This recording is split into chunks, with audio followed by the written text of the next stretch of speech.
வணக்கம். இப்போ நீங்கள் பார்த்துட்ருக்கீங்க இல்லையா, இது வந்து வெத்தலைவள்ளி கிழங்கு. அதோட ஒரு வகை இது.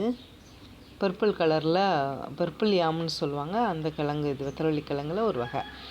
இது பாருங்களேன், வெறும் கொக்கோபிட்டு தான். வெறும் கொக்கோபிட்டு மட்டும்தான்.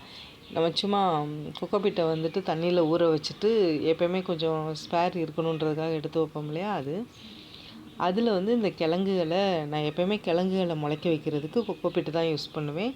லைட்டாக தண்ணி தெளித்து அது உள்ள கிழங்கு வச்சு விட்ருவேன். அது இந்த மாதிரி இலைகள்லாம் விட்டதுக்கப்புறம் எடுத்து நான் தரையில் வைப்பேன். இப்போ பாருங்களேன், இது எவ்வளோ பெருசு வந்துருச்சு, எத்தனை கிளைகளும் இலைகளும் இருக்குது பாருங்கள். அதே மாதிரி தான் இது கொடி உருளை, இதுவும் அப்படி தான் பாருங்கள். கொடி எவ்வளோ பெரிய கொடி ஆயிடுச்சு. இனிமேல் எடுத்து நம்ம தரையில் வச்சுக்கலாம். இது அதே மாதிரி தான், இதுவும் கொடி உருளை தான்.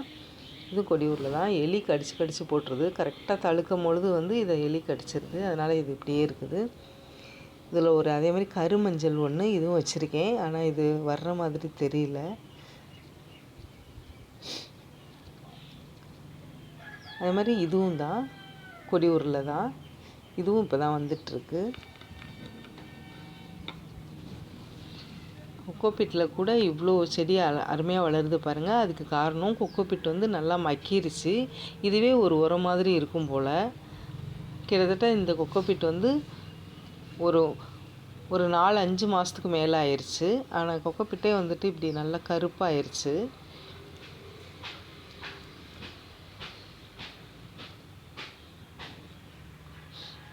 வீடியோக்கு ஒரு லைக் பண்ணிவிட்டு நம்மளோட சேனலை சப்ஸ்கிரைப் பண்ணி எனக்கு சப்போர்ட் பண்ணுங்கள் உறவுகளே. தேங்க்யூ ஃபார் வாட்சிங்.